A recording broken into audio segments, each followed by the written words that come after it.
이 나이의 사랑이라니. 그녀가 무너진 진짜 이유. 늦게 피어난 사랑. 인생의 두 번째 봄. 우리는 천천히 옷을 벗기 시작했습니다. 그의 손이 내 블라우스, 단추를 하나씩 풀어갈 때 부끄러움보다는 따뜻함이 느껴졌어요. 수진 씨는 정말 아름다워요. 그의 말에 가슴이 뭉클해졌습니다. 오랫동안 누구에게도 듣지 못했던 말이었으니까요. 저도 그의 셔츠 단추를 풀어주었어요. 그의 가슴에 제 손을 올려놓자 그의 심장이 제 손바닥 아래 힘차게 뛰고 있었습니다. 그 순간 우리는 하나가 되었습니다. 오랫동안 잊고 있었던 감각들이 하나둘 살아나기 시작했어요. 그의 움직임, 그의 숨결, 그의 채운 모든 것이 새롭게 느껴졌습니다. 촛불빛 아래 우리의 사랑은 천천히 그러나 깊게 타올랐습니다. 나이든 두 사람의 사랑은 서두르지 않았어요. 서로의 감정과 호흡에 맞추어 천천히 오르막을 향해 나아갔습니다. 절정의 순간 숨이 막힐 듯한 감각이 온몸을 감쌌어요. 오랫동안 잊고 있었던 환의 순간이었습니다. 김동욱 씨의 품에 안겨 깊은 숨을 내쉬었어요. 나도 아직 여자였네요.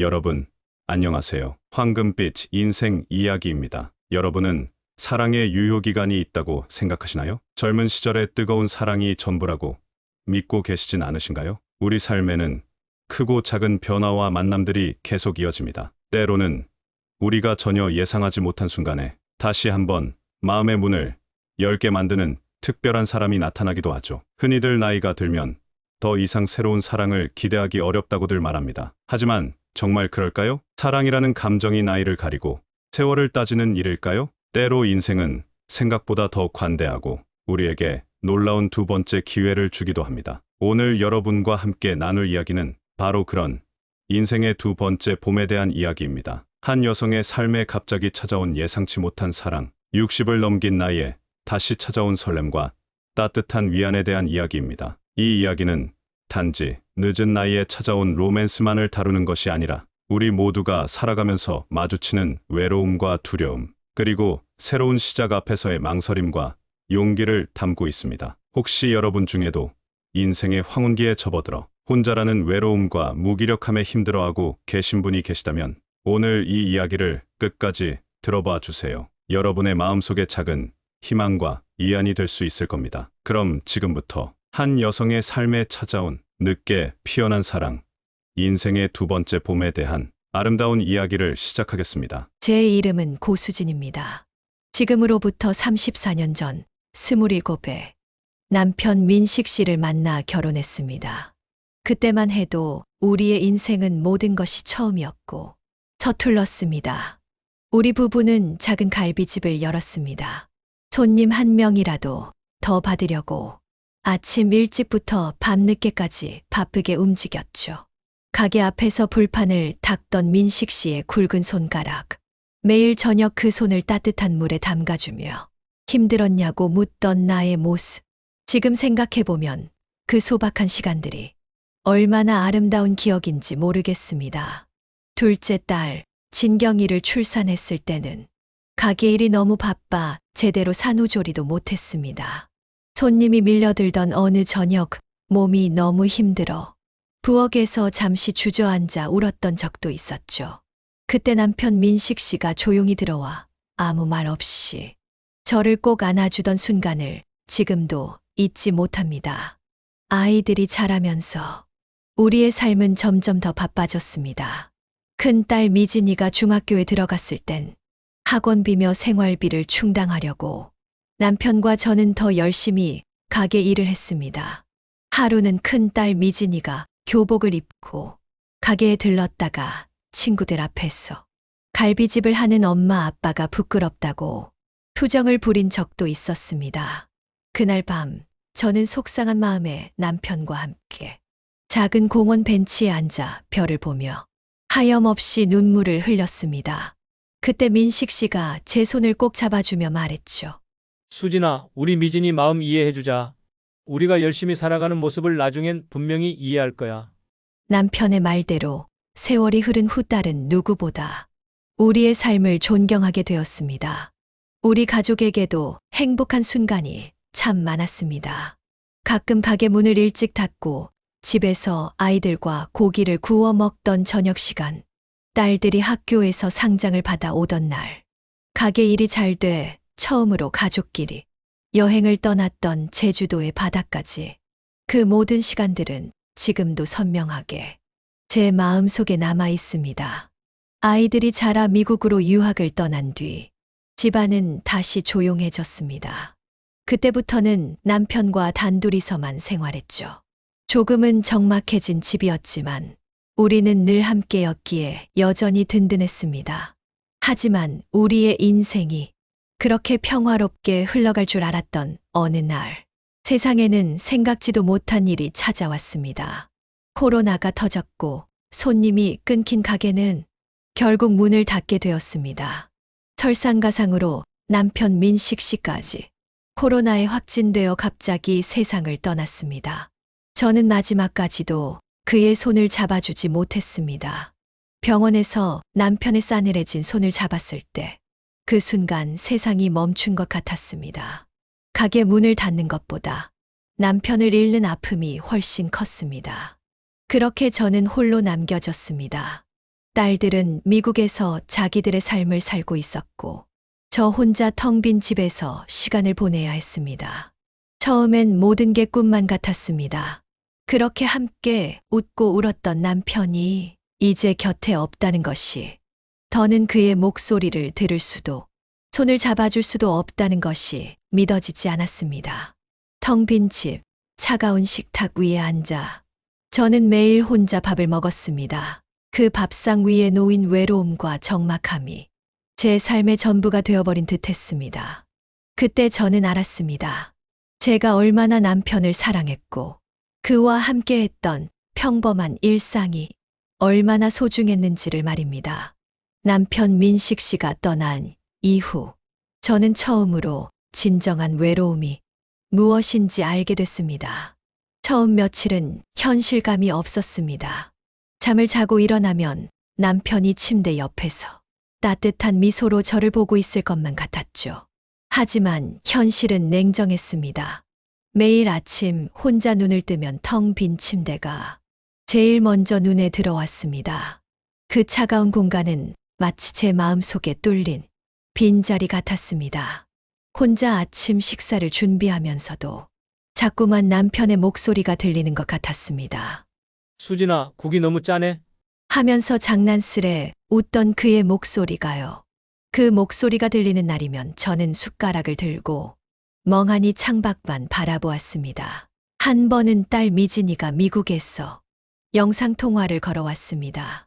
저는 화면 너머로 보이는 딸의 환한 얼굴을 보며 애써 웃으려 했지만 왠지 모를 서글픔에 눈물이 터지고 말았습니다.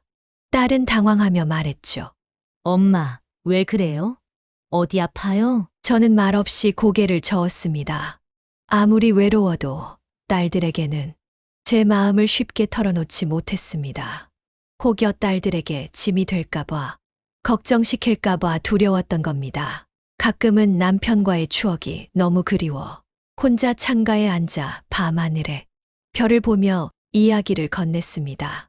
민식 씨, 거기선 잘 지내요? 나는 당신이 없는 세상이 너무 낯설고 무서워요. 밤하늘을 향해 말하다 보면 어느새 눈물이 뺨을 타고 흐르곤 했습니다. 하염없이 흐르는 눈물을 멈출 수 없던 밤이 많았습니다. 홀로 지내는 시간이 길어질수록 저는 점점 자신감을 잃어갔습니다. 세상은 여전히 흘러가는데 저만 멈춰버린 듯한 기분이 들었죠.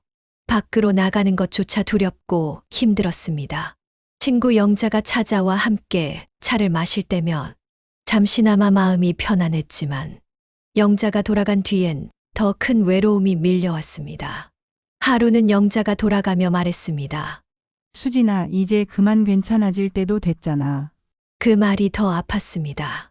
괜찮아지고 싶은 마음은 굴뚝 같았지만 도무지 마음이 따라주지 않았으니까요. 사람들은 쉽게 말했습니다. 시간이 약이야. 시간이 지나면 괜찮아질 거야. 하지만 시간이 흘러도 제 마음의 빈자리는 오히려 더 깊어지고 넓어질 뿐이었습니다. 저는 그때 깨달았습니다. 이 외로움이라는 감정은 혼자 힘으로는 결코 극복하기 어렵다는 것을 말이죠. 그러던 어느 날, 창밖으로 비가 내리는 모습을 보았습니다. 문득 남편 민식 씨와 함께 걷던 비 오는 날의 기억이 떠올랐습니다. 우산 하나를 함께 쓰고 걸으며 다정히 웃던 그 모습이 생생했습니다. 그 순간 저는 제 자신에게 이렇게 말했습니다. 그래, 이대로는 안 되겠다. 뭐라도 해야겠다. 민식 씨와 했던 약속이라도 지켜야겠다. 그때부터 저는 다시 조금씩 힘을 내기 시작했습니다. 인생의 새로운 목표를 찾기로 결심한 것이었죠. 남편과의 약속을 지키기 위해 건물을 구입하고 새로운 일을 시작하기로 마음먹었습니다. 그 순간부터 마음속에 작은 희망이 싹트기 시작했습니다. 누군가는 그랬습니다. 삶이란 끝없이 무너지고 다시 일어나는 과정이라고요. 저는 이제야 그 말을 조금씩 이해하기 시작했습니다. 하지만 여전히 두려웠습니다. 새로운 시작을 한다는 것이 얼마나 어려운지 잘 알았으니까요. 또다시 혼자라는 외로움과 싸워야 한다는 것도요. 그래도 저는 다시 한번 일어나기로 마음먹었습니다. 더 이상 이렇게 무기력하게 하루하루를 보낼 수는 없었으니까요. 그 순간 제 안에서 작지만 분명한 용기가 싹트고 있었습니다. 비록 남편이 떠난 빈자리는 여전히 크지만 그래도 저는 이제 다시 살아보기로 결심한 겁니다. 혼자 생활하는 시간이 길어질수록 제 주변에는 여러 목소리가 들리기 시작했습니다. 그 중에서도 가장 친한 친구 영자는 늘 걱정스러운 얼굴로 저를 찾아왔습니다. 하루는 영자가 작은 케이크 상자를 들고 집에 들렀습니다. 그녀는 밝은 표정을 지으려고 애쓰며 저에게 말을 걸었죠. 수진아, 혼자 있으면서 밥은 제대로 챙겨 먹고 있는 거야? 제가 웃으며 고개를 끄덕였지만 영자는 금방이라도 울 것 같은 표정으로 다시 말했습니다. 정말 괜찮아. 괜히 참는 거 아니지? 내가 자꾸 혼자만 있는 게 마음에 걸려. 저는 그런 영자에게 애써 미소를 지어 보였습니다. 하지만 영자는 저를 바라보며 고개를 저었습니다. 수진아, 넌 항상 괜찮다고만 하는데 난 네가 정말 괜찮은 게 아니라는 걸 알아. 나도 내 마음 다는 모르겠지만 내가 얼마나 외로운지 얼마나 힘든지 옆에서 보면서도 다 느껴져. 그 말을 듣는 순간 가슴 깊은 곳에서 뜨거운 눈물이 올라왔습니다. 그제야 저는 영자 앞에서 솔직히 말할 수 있었습니다. 사실 정말 많이 힘들어. 민식 씨가 떠나고 나니까 모든 게 멈춰버린 것 같아. 매일 아침 일어나기가 겁이 나고 밤에 잠드는 것도 두려워. 그 말에 영자도 결국 눈물을 보였습니다. 그리고는 저희 손을 따뜻하게 잡으며 말했죠. 수진아, 그러니까 이제는 조금씩이라도 나와서 사람들도 만나고 내 인생을 살아야지. 민식 씨도 하늘에서 그렇게 바라지 않을까? 저는 고개를 끄덕였지만 여전히 제 마음속엔 두려움과 망설임이 가득했습니다. 다른 이웃들도 저를 걱정했습니다. 시장에 장을 보러 가면 동네 아주머니들이 저를 보고 수군대곤 했습니다. 수진 씨 혼자 산 지도 오래됐지? 딸들은 외국 가 있고 저러다 병나지 않으려나? 그 말들이 고마우면서도 때로는 상처가 되었습니다. 혼자라는 게 마치 죄라도 되는 것처럼 느껴졌거든요. 하지만 동네 빵집 사장님인 정자 씨는 유독 따뜻하게 저를 대해줬습니다. 정자 씨는 제가 혼자라는 걸 알기에 가끔 빵집 문을 닫을 때면 남은 빵 몇 개를 포장해 놓고는 꼭 들려줬습니다.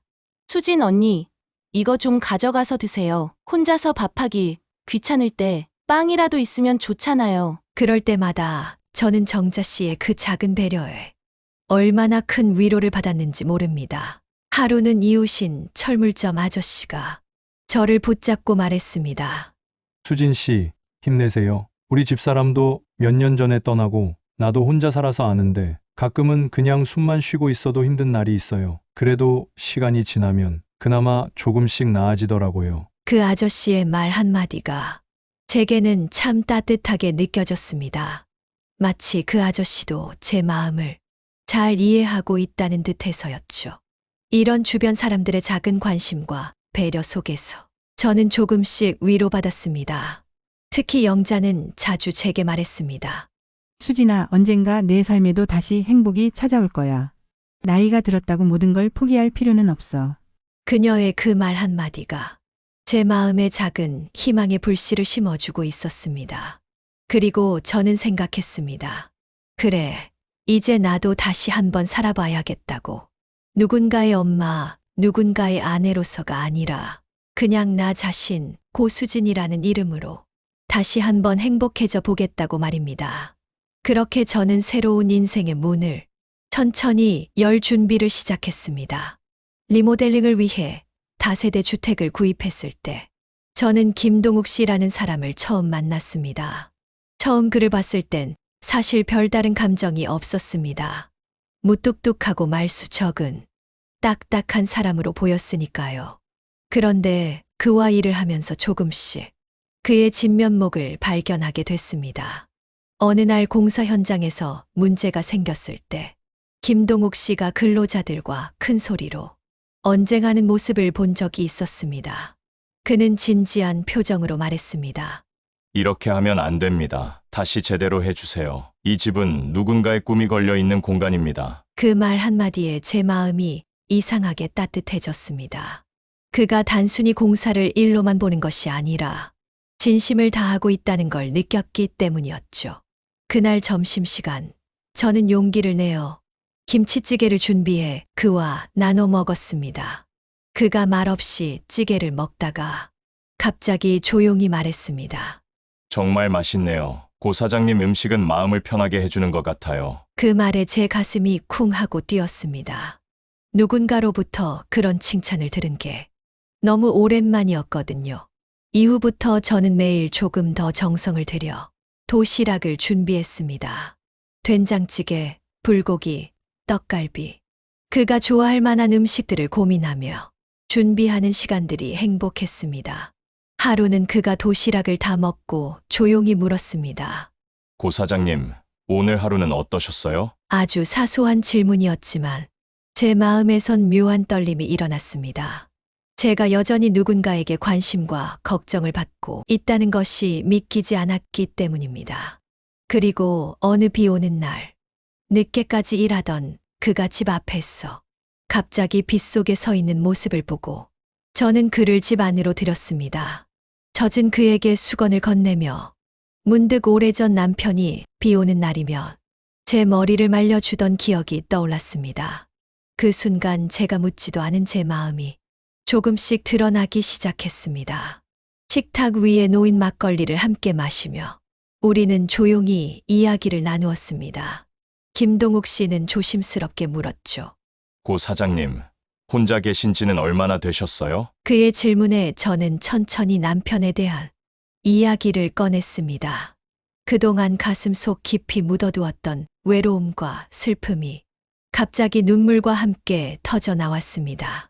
그는 가만히 제 말을 듣다가 따뜻한 눈빛으로 저를 바라보며 말했습니다.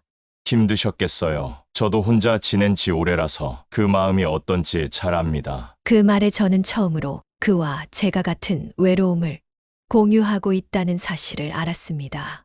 어쩌면 그 순간부터 우리는 서로에게 조금씩 다가서기 시작했던 것 같습니다. 그리고 어느 날 밤, 정전으로 온 집이 어두워졌을 때 그가 제 손을 잡으며 저를 안심시키던 순간 제 심장은 다시 한번 설렜습니다. 어둠 속에서 그의 손이 제 손을 꼭 잡고 있는 그 따뜻한 느낌이 잊혀졌던 제 마음속 작은 설렘을 다시 깨워준 것이었죠. 이후로 저는 그의 작은 문자 하나에도 전화 한 통에도 가슴이 뛰었습니다. 아침마다 휴대폰을 바라보며 그에게서 온 안부 메시지를 기다리는 순간 저는 다시 소녀가 된 듯한 기분이 들었습니다. 처음엔 두려웠습니다. 이 나이에 누군가에게 다시 사랑을 느낀다는 게 마치 죄책감이라도 드는 듯 했죠. 하지만 김동욱 씨가 보낸 메시지 하나가 제 마음을 움직였습니다. 수진 씨, 나도 오랫동안 혼자였어요. 당신을 만나면서 다시 행복이 뭔지 알게 됐습니다. 그 말 한마디가 제 마음에 작은 용기를 심어 주었습니다. 네, 이제 저는 이 감정을 받아들이기로 했습니다. 설령 누군가 저를 이상하게 보더라도 저는 제 마음이 가는 대로 한번 살아보겠다고 말입니다. 행복은 언제나 영원할 것 같지만 현실은 때론 냉정하게 우리를 시험하곤 합니다. 김동욱 씨와 조금씩 가까워지고 있던 어느 날, 그가 갑자기 연락이 끊어졌습니다. 하루가 지나고 이틀이 지나도 그에게서 연락이 없었습니다. 처음엔 바쁘겠거니 했지만 나흘 닷새가 지날수록 불안이 커졌습니다. 더욱 이상한 건 그가 사라진 그 시점에 제 집에서 결혼할 때 남편에게 받은 귀중한 폐물 세트마저 없어졌다는 사실이었습니다. 순간 저는 머릿속이 하얗게 변했습니다. 설마 김동욱 씨가? 그 생각이 들자마자 제 온몸이 떨려왔습니다. 혼자라는 외로움에서 벗어나 다시 행복할 수 있다고 믿었던 사람에게 배신당했다는 생각이 들었어 가슴이 너무나 아팠습니다. 친구 영자에게 전화를 걸어 상황을 설명했을 때 영자는 크게 소리를 지르며 말했습니다. 수진아, 그 남자 처음부터 수상했어. 혼자 사는 여자한테 접근해서 돈이나 재산을 노리는 남자들이 얼마나 많은지 몰라. 빨리 경찰에 신고해야 해. 저는 영자의 말을 들으며 혼란스러워졌습니다. 정말 그가 그런 사람이었을까요? 지금껏 그가 제게 보여준 진심은 모두 거짓이었을까요? 며칠 밤을 뜬 눈으로 지새우며 계속 그가 보냈던 문자들을 다시 읽었습니다. 행복했던 기억들이 오히려 고통스럽게 느껴졌습니다. 저는 결국 경찰서에 가기로 했습니다. 하지만 경찰서 앞에 도착하자 차마 발걸음이 떨어지지 않았습니다. 경찰서 문 앞에서 수없이 망설였습니다. 가슴 속에서 두 개의 목소리가 다투고 있었습니다. 한 목소리는 수진아, 그 사람은 너를 속인 거야. 너무 쉽게 믿었어. 라고 말했고, 다른 목소리는 아니야. 그 사람은 그런 사람이 아니야. 무슨 이유가 있을 거야. 라고 했습니다. 경찰서 문 앞에서 갈등하고 있을 때 갑자기 제 휴대폰이 울렸습니다. 휴대폰 화면을 보자 김동욱이라는 이름이 떠 있었습니다. 가슴이 철렁 내려앉았습니다. 떨리는 손으로 전화를 받자 그의 피곤하고 힘겨운 목소리가 들려왔습니다. 수진 씨, 정말 죄송합니다. 갑자기 연락도 못 드리고 어머니가 갑자기 쓰러지셔서 시골에 내려갔었어요. 병원에서도 정신이 없었고 휴대폰도 두고 가서 지금 어머니 장례를 마치고 오는 길입니다. 정말 죄송합니다. 그의 목소리를 듣는 순간 저는 그제야 제가 얼마나 쉽게 그를 의심했는지 깨달았습니다. 마음 깊은 곳에서 죄책감이 올라왔습니다. 내가 왜 그를 의심했을까? 조금 더 기다려 주었더라면 좋았을 텐데. 그래도 폐물에 대한 의심은 떨칠 수 없었습니다. 망설이다 결국 어렵게 말을 꺼냈습니다. 동욱 씨 사실 집에 있던 귀중품이 사라졌어요. 그래서 난 동욱 씨가 말을 채 끝맺기도 전에 전화기 너머로 그의 긴 침묵이 느껴졌습니다. 그의 목소리가 아주 작게 떨리며 말했습니다. 수진 씨, 정말 저를 그렇게 생각하셨어요? 제가 아무리 힘들었어도 그런 일을 하진 않습니다. 그 순간 저는 얼마나 큰 잘못을 저질렀는지 깨달았습니다. 제 마음 속 깊이 부끄러움이 밀려왔습니다. 그와 통화를 마치고 집에 돌아와 저는 침대에 주저앉아 한참을 울었습니다. 제가 사람을 너무 쉽게 판단하고 의심했던 제 자신이 너무 미웠습니다. 수진아, 넌 어쩌면 이리 쉽게 의심하고 쉽게 상처를 줄 수 있니? 스스로에게 원망을 퍼부으며 밤새 잠을 이루지 못했습니다.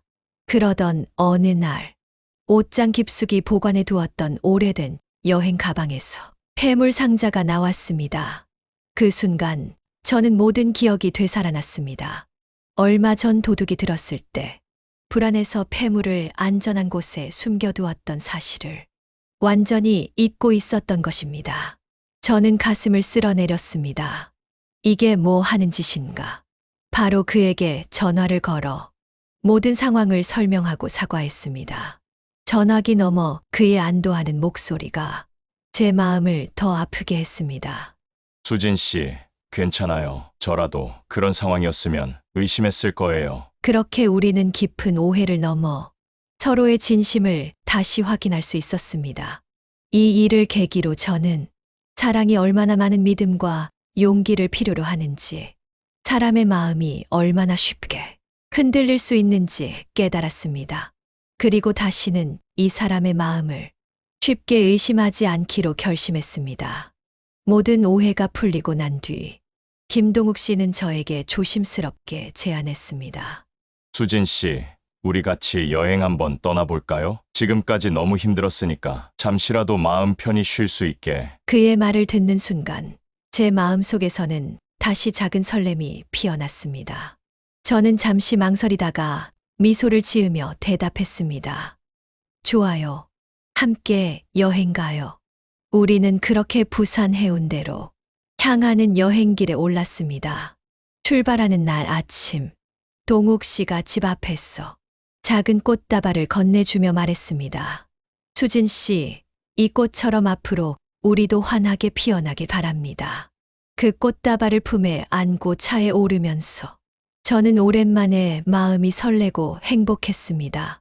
부산으로 가는 길 내내 창밖으로 스쳐 지나가는 풍경을 바라보며 서로의 삶에 대해 많은 이야기를 나눴습니다. 어릴 적 동욱 씨가 겪었던 가난과 어려움, 그 속에서도 성실하게 살아왔던 그의 삶이 제 마음을 따뜻하게 만들었습니다. 저 또한 그에게 지금껏 말하지 못했던 제 젊은 시절의 꿈과 고민들을 털어놓았습니다. 부산 해운대에 도착했을 땐 이미 하늘이 붉게 물들고 있었습니다. 해질녘의 부산 해운대 바다는 정말 아름다웠습니다. 우리는 해변을 따라 천천히 걸었습니다. 해가 바다 너머로 서서히 저물고 있었고 시원한 바닷바람이 부드럽게 얼굴을 스쳐 지나갔습니다. 그때 김동욱 씨가 조심스럽게 제 손을 잡았습니다. 놀라서 그를 바라보자 그가 쑥스럽게 미소를 지으며 말했습니다. 죄송해요. 그냥 이렇게 하고 싶었어요. 제 심장은 다시 한번 뛰기 시작했습니다. 저는 그 손을 꼭 잡으며 작은 목소리로 답했습니다. 괜찮아요. 사실 저도 그러고 싶었어요. 우리는 그렇게 서로의 손을 잡은 채 해변을 따라 걸으며 이야기했습니다. 수진 씨, 가끔 저는 인생이 참 신기하다는 생각을 합니다. 혼자 외롭게 지내던 저에게 다시 이렇게 따뜻한 인연이 찾아올 줄은 정말 몰랐어요. 저는 그의 말에 고개를 끄덕이며 대답했습니다. 저도 그래요. 남편이 떠난 후로 다시 행복할 수 있다고 생각하지 않았는데 지금 이렇게 당신과 함께 있는 순간이 마치 꿈만 같아요. 저녁에는 근처의 작은 횟집에서 식사를 했습니다. 싱싱한 생선회와 시원한 소주 한 잔이 우리 둘의 긴장과 어색함을 풀어주었습니다. 동욱 씨는 소주 한 잔을 건네며 조용히 말했습니다. 수진 씨, 앞으로는 힘들 때 혼자 참지 말고 저한테 말해요. 제가 언제나 옆에서 들어드릴게요. 그 따뜻한 말 한마디가 제 마음 깊숙이 전해졌습니다. 저는 말없이 고개를 끄덕이며 미소 지었습니다. 식사를 마치고 숙소로 돌아오는 길, 밤하늘엔 별이 가득했습니다. 동욱 씨는 문득 하늘을 보며 말했습니다. 저 별들처럼 우리도 서로를 비춰주는 사람이 되면 좋겠습니다. 그 말에 저는 작은 웃음을 지으며 대답했습니다.